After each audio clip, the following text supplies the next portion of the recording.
Patuloy pa rin ang patutsadahan ni na Vice President Sara Duterte at Senator Risa Hontiveros at maging si Representative Franz Castro.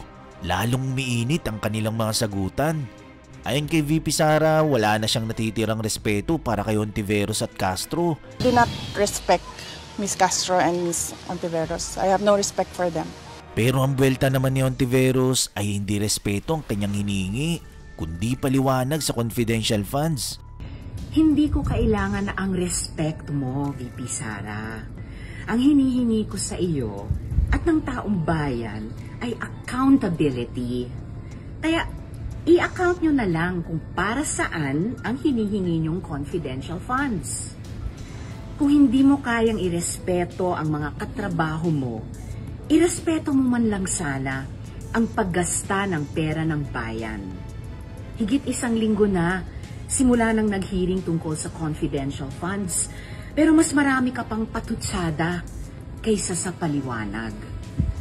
Nag-ugat ang patutsadahan sa pagbusisi ni Hontiveros at Castro sa gastos na 125 million pesos na confidential funds ni VP Sara. Galing ang pera sa contingent fund ng Office of the President na inilipat sa OVP. Pagkatapos ng mga pagdinig ng Senado at Kamara, sa isang official statement idinaan ni VP Sara ang patutsada niya kina Hontiveros at Castro. Iginiit ni Hontiveros na hindi naman masamang magtanong kung papaanong ginastos ang pera ng bayan. Aniya, hindi special ang OVP. Trabaho lang, walang drama. Akala ko ba, VP Sara, the OVP can live without confidential funds? Bakit parang pinapawisan na yata kayo dyan? Budget hearing pa lang. Lahat naman ng ahensya naglalabas ng proposed budget. Hindi kayo special. If you're so confident about those confidential funds, then defend them publicly. Napakababa na yata ng standards ng OVP. Gagawin mo lang ang trabaho mo amusing na agad. Kung meron mang amusing, yan na yung halos kalahating oras na turo-turo, pag-iwas sa tanong, paikot-ikot na sagot at pagbabanuktot ng sitwasyon.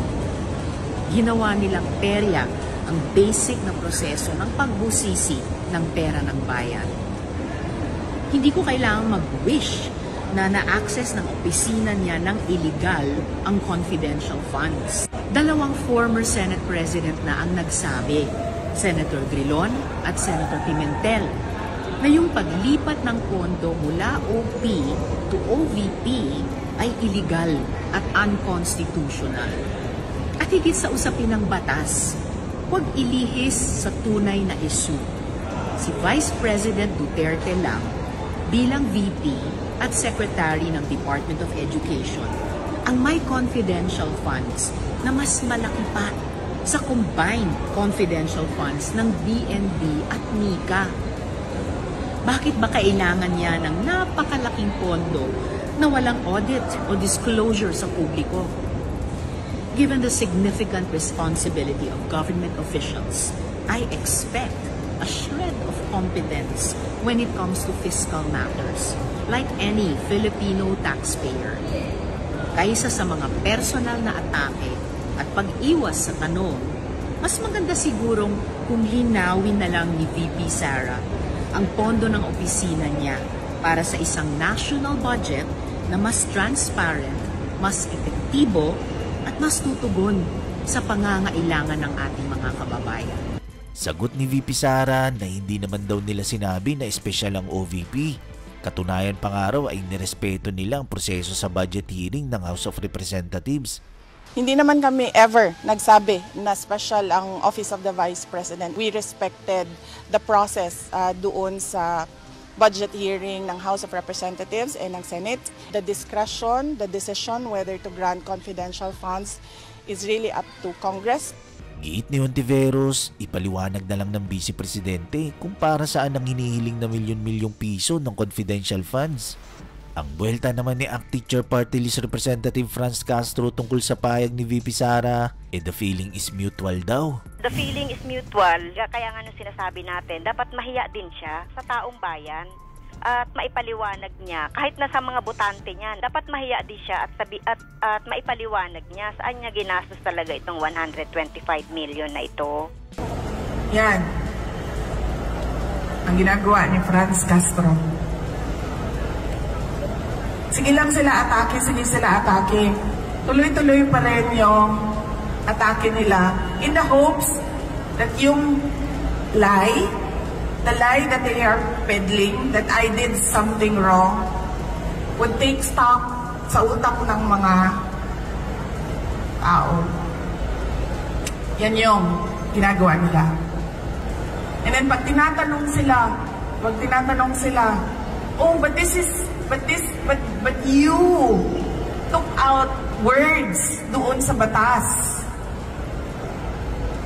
You took out words doon sa batas and you interpret it this way. Sabi nila, huwag nyo na basahin yung 3 words dyan. Basta makinig lang kayo sa interpretation namin. Yan ang ginagawa ni Franz Castro. Ngayon, at ng buong Makabayan Bloc.